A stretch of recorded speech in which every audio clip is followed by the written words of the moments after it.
¿Qué tal? Muy buenas noches. Es un gusto poderles saludar en una emisión más de Así es la entrevista. Mi nombre es Jorge Manso y hoy tengo un invitado especial. Es el licenciado Jesús Sierra Arias, secretario ejecutivo del Consejo Implementador de la Reforma Penal.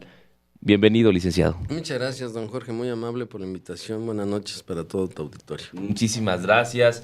Me gustaría que me platicara quién es Jesús Sierra Arias, quién es el responsable de aterrizar la reforma penal en Michoacán. Bueno, pues, ¿qué te puedo decir? Realmente es un tema que viene a colación después de haber sido consejero del Poder Judicial. En el año de 2007 fui electo para un periodo de 5 años que concluía en el año 2012. En ese trayecto se hace la reforma constitucional por parte del Congreso Federal e inicia precisamente este lapso de 8 años para implementar la reforma. Y en Michoacán, el entonces presidente del Supremo Tribunal de Justicia, el doctor Alejandro González Gómez, junto con el gobierno del estado, es decir, legislativo y ejecutivo, deciden implementar ya los trabajos de la reforma para que en Michoacán se inicie esta implementación de un modo ya formal. Se crea el Consejo de Implementación, que se integra con representantes del Poder Legislativo, del Poder Ejecutivo y del Poder Judicial, y en esas representaciones que ingreso como miembro del Consejo del Poder Judicial. Y ahí tenemos contacto con este nuevo mecanismo de impartición de justicia, colaboramos con los trabajos que en ese momento se estaban haciendo hasta concluir la representación. Y bueno, con base en eso es que el señor presidente actualmente del Poder Judicial y también del Consejo de Implementación, el licenciado Juan Antonio Magaña de la Mora, pues me hace la invitación a participar como secretario, y lo cual a mí me causa un gran agrado porque es una materia que no solo tengo acercamiento profesional, con la que tengo acercamiento, sino además con la que me identifico por ser una política pública desde mi punto de vista muy noble, que garantiza los derechos de las personas, no solo de los imputados, sino también de las víctimas, y que yo considero que va a ser un cambio fundamental en la vida de los mexicanos. ¿Qué implica la reforma penal? Porque a veces escuchamos, y escucha el auditorio, la reforma penal, los juicios orales, ¿qué implica? ¿Cómo le decimos a quienes nos escuchan en este momento de qué se trata? Yo creo que ese tema tiene que ver con algo muy importante y que yo lo podría ejemplificar de una manera más simple. Hoy, quien tiene un problema en el sistema tradicional, quien tiene un problema, así sea de tránsito, que implique la posible comisión de un delito o cualquiera otro de naturaleza superior, se ve involucrado en un proceso penal largo, tortuoso, que llega a durar mucho tiempo, demasiado para mi gusto en algunas ocasiones, que le transforma la vida a las personas, en donde su vida personal, familiar, laboral, social, se ve trastornada, tiene un vuelco y al final, muchas ocasiones, una gran mayoría de veces, resultan inocentes, pero ya se vieron afectados por este proceso. En el nuevo sistema de justicia penal, lo que se hace es acortar los tiempos, ya no duran tanto. Dos, normalmente la prisión, la privación de la libertad es una cuestión extraordinaria, no es la regla, y la gente puede gozar de su libertad mientras cursa un proceso. No se ve afectado en estos entornos que acabamos de mencionar, y que en esa medida su dignidad como persona está a salvo. Es una gente que se puede seguir moviendo con normalidad. Además de que se encuentran salidas alternas a la solución de ese conflicto que pueden llevar a que este problema se tramite en solo días. Si fue un accidente de tránsito, se causaron lesiones o fueron menores o daño en las cosas, y para ambas personas o ambas partes significa pérdida de tiempo, lo que hacen es poner sobre la mesa ese interés de resarcir el daño y llegar a un acuerdo. Ese acuerdo reparatorio lo pasan por la revisión de la autoridad está conforme y ellos siguen con su vida, obtuvieron lo más importante que era la reparación del daño y evitaron afectarse en sus vidas personales. Yo creo que esto es fundamental. Aunque hay ocasiones en que si no vemos a la gente en la cárcel, creemos que no hay una reparación del daño. A ver, es que eso tiene que ver con la cultura, sí, con claro. Nuestro modo de entender las cosas, porque nosotros en muchas ocasiones lo que decimos, a mí no me importa, yo lo que quiero es ver lo que se pudre en la cárcel, Así son las literalmente expresiones. como lo decimos en la calle. Pero la pregunta de fondo es, ¿y eso en qué me arregla la vida a mí que fui agraviado? ¿En qué me soluciona que el señor que me causó un daño esté en detenido, sin poder hacer nada, y yo tampoco sin obtener nada?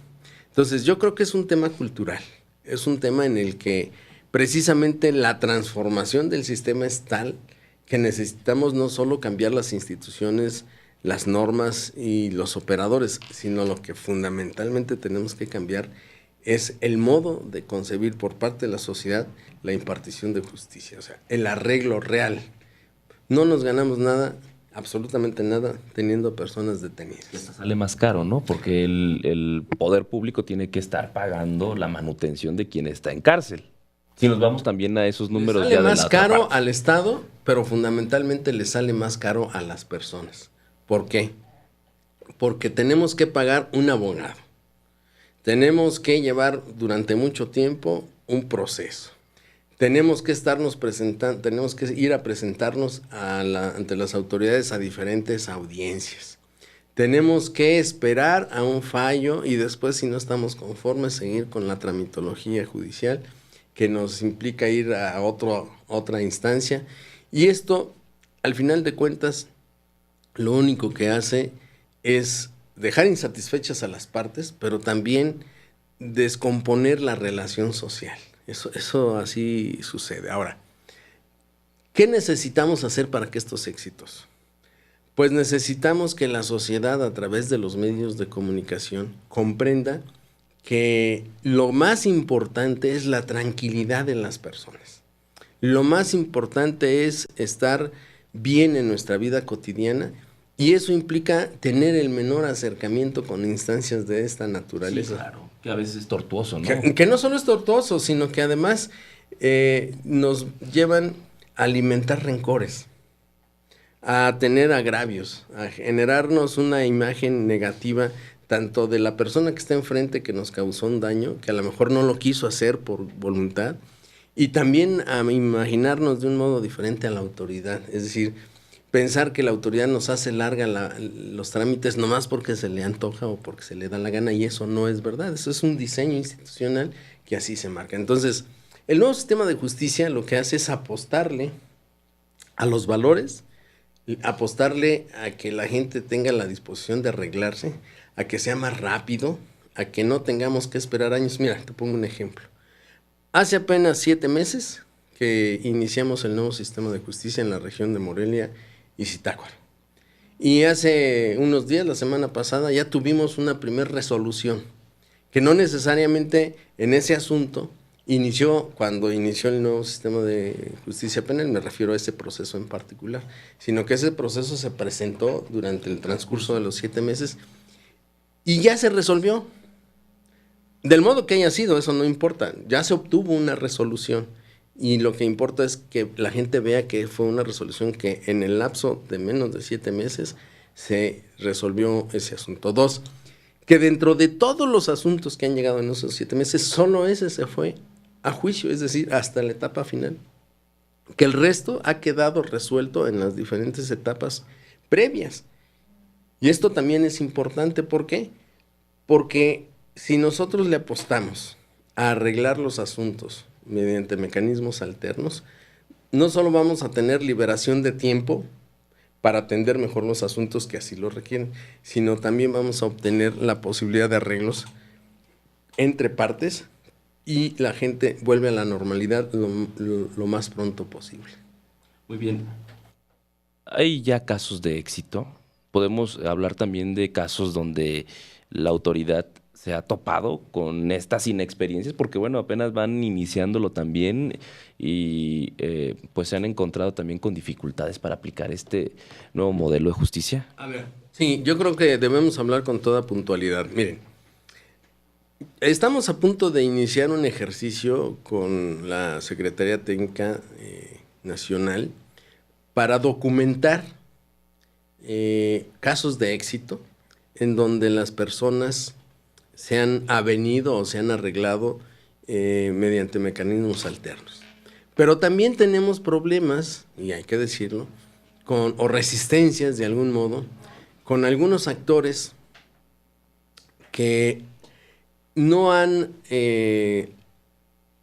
aceptado de manera adecuada el tratamiento que se da a los asuntos mediante este nuevo sistema. En Uruapan, por ejemplo, hemos tenido algunas resistencias con el foro de abogados y que también en algún tema con los abogados indígenas se ha complicado. Pero hemos venido hablando con ellos. A veces las resistencias son por desconocimiento, otras veces las resistencias son porque no estamos suficientemente capacitados para ingresar al ejercicio de esta modalidad de impartición de justicia. A veces porque reclamamos para nosotros posiciones que no necesariamente son obligación del Estado darles y que en conjunto pues se aprovechan como elementos de distorsión para cuestionar el proceso en su conjunto, lo cual no es necesariamente así. Tenemos problemas, ciertamente, porque los recursos públicos no son suficientes para tener la habilitación de todos los espacios como debería de ser y que tengamos salas de oralidad más amplias, espacios para defensores públicos, para ministerios públicos, para que todo esto funcione de un modo ideal. Pero pues tenemos la obligación de iniciar. Y lo vamos iniciando con los elementos que tenemos. Y eso tendrá que irse superando paulatinamente en la medida en que el Estado disponga de más recursos económicos y que podamos ir diseñando espacios adecuadamente realizados o construidos, mejor dicho. Entonces, sí hay retos, pero yo te quiero decir algo. El modelo tradicional tiene más de 100 años. Y no hemos podido terminar con la edificación de instalaciones adecuadas para los juzgados tradicionales. Y esto que tiene más de 100 años.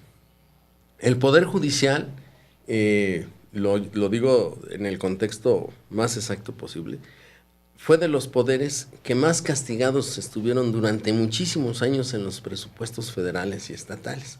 Ha sido muy recientemente que el Poder Judicial Federal, en los años de Zedillo, por ejemplo, en el 96, se pudo incorporar a un dinamismo presupuestario mucho más ágil y que le ha llevado a tener ya niveles muy aceptables.